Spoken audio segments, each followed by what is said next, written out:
नमस्कार दोस्तों, मैं अंकुर उपाध्याय स्वागत करता हूं आप सभी का आपके अपने YouTube channel share market analysis में।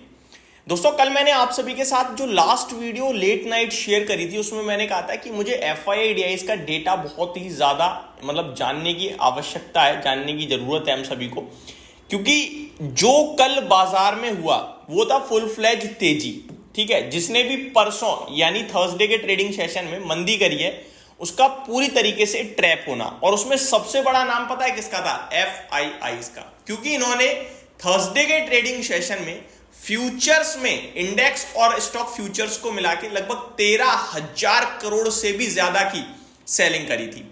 और फ्राइडे जिस हिसाब से बाजार भागा है, तो फिर हमें यह जानना था कि FII की मानसिकता अब क्या कह रही है। वो इस बाजार के वापस से उछाल में अपनी पोजीशंस को कट करके लॉन्ग साइड पे आएंगे या फिर वो एडिशनल शॉर्ट क्रिएट करेंगे।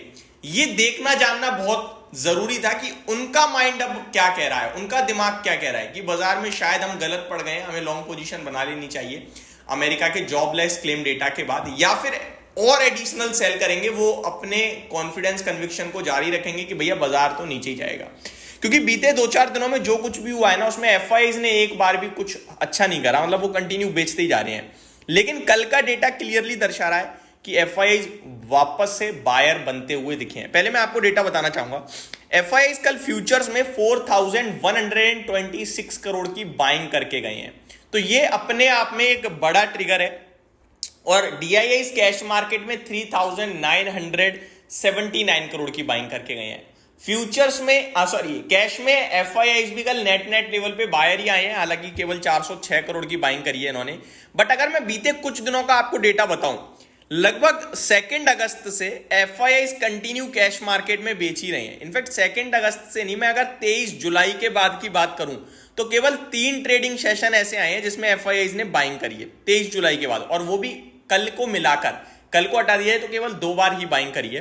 बाकी अगर कंटिन्यू 2 अगस्त की बात करूं तो 3300 करोड़ की सेलिंग, 5 अगस्त की बात करूं तो 10,000 करोड़ की सेलिंग, ये कैश मार्केट की बात हो रही है।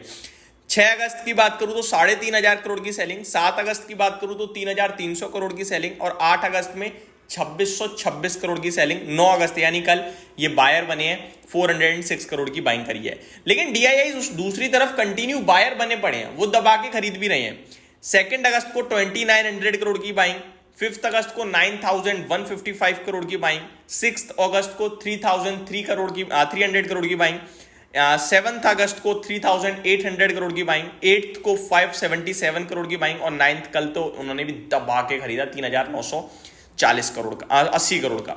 अगर फ्यूचर्स में FIIs का डेटा देखोगे तो ये बहुत ही इंटरेस्टिंग है। जैसा कि मैंने बोला परसों यानी थर्सडे FIIs ने 13,167 करोड़ की सेलिंग करी, लेकिन कल ये वापस से बायर बन गए। नेट लेवल पे तो उन्होंने बहुत बड़ा माल बेच दिया है। केवल अगस्त महीने की बात करूं तो 17,886 करोड़ ऑलरेडी बेच चुके हैं। अब समझना यह है कि बाजार का सेंटीमेंट क्या कह रहा है और FIIs का दिमाग क्या कह रहा है। मेरे को लगता है FIIs हल्के पॉजिटिव साइड पे लौट रहे हैं और ये बाजार के लिए बहुत ही हेल्दी साइन है। लेकिन स्टॉक स्पेसिफिक एक्शन होगा, मैं वापस से कह रहा हूं। स्टॉक मार्केट ऊपर जाएगा, इंडेक्स ऊपर जाएगा, लेकिन आपकी पोर्टफोलियो ऊपर जाएगी नहीं जाएगी वो कहना बहुत मुश्किल है, क्योंकि स्टॉक को, इंडेक्स को ऊपर ले जाने में किसी पर्टिकुलर स्टॉक का काम है।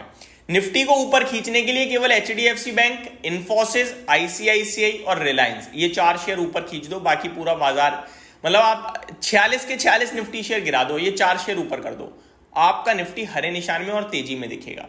तो इंडेक्स को ऊपर खींचना पर्टिकुलर स्टॉक के बस की बात है, लेकिन ब्रॉडर मार्केट को ऊपर खींचना पैसे का काम है, और पैसा इतना हैवी आता हुआ दिख नहीं रहा है मुझे। सेंटीमेंट बड़े लंबे समय बाद थोड़े नेगेटिव साइड पे हैं। तो ऐसे में क्या करें क्या ना करें? लिमिटेड पोजीशन रखनी है, फ्रेश बनानी है। जो ऑलरेडी इन्वेस्टेड है उसे ऑलरेडी इन्वेस्टेड ही रहने देना है। जो कैश है उसे आराम से लगाइएगा, ये मत सोचिएगा कि सब कुछ अच्छा हो गया है।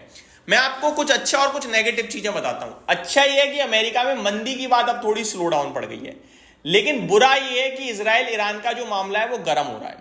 अच्छा ये है कि JP मॉर्गन की रिपोर्ट कह रही है कि जो जापान में येन कैरी ट्रेड है इसमें ऑलमोस्ट 75% कंप्लीट हो गया है। लेकिन इसी के विपरीत अगर हम सोचें तो केवल जेपी मॉर्गन ही कह रहे हैं, बाकी कोई भी रिपोर्ट उठा के देख लो वो यही कह रहे हैं ये बहुत बड़ा कंसर्न है, बहुत बड़ा मामला है, लगभग 5 लाख करोड़ तक का कैरी ट्रेड हो सकता है। ये सारी के सारा डेटा जो बता रहा है वो अपने आप में डराने वाला है, तो वो अभी भी सावधानी के लिए कह रहा है।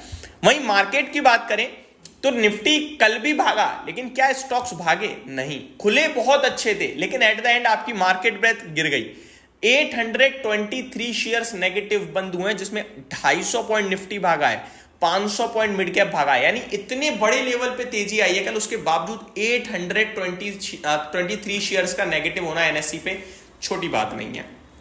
तो मेरे हिसाब से स्टॉक स्पेसिफिक एक्शन है, वहीं पे आपको ध्यान देना चाहिए। और एफआईआईज स्टिल अभी पॉजिटिव तो दिख रहे हैं, बट इतना भी नहीं। कल 4000 करोड़ का फ्यूचर्स में खरीदा है, परसों 13000 करोड़ का बेचा है फ्यूचर्स में। और फ्यूचर्स की बाइंग सेलिंग दोनों बहुत इंपॉर्टेंट होती हैं, तो मेरे को लगता है अभी हमें वेट करना चाहिए। बाकी बाजार अभी आपके लिए एक आध बार और ऊपर जाएगा, बट ऊपर जाने के बाद वापस से टूटेगा, ऐसा मेरा मानना है।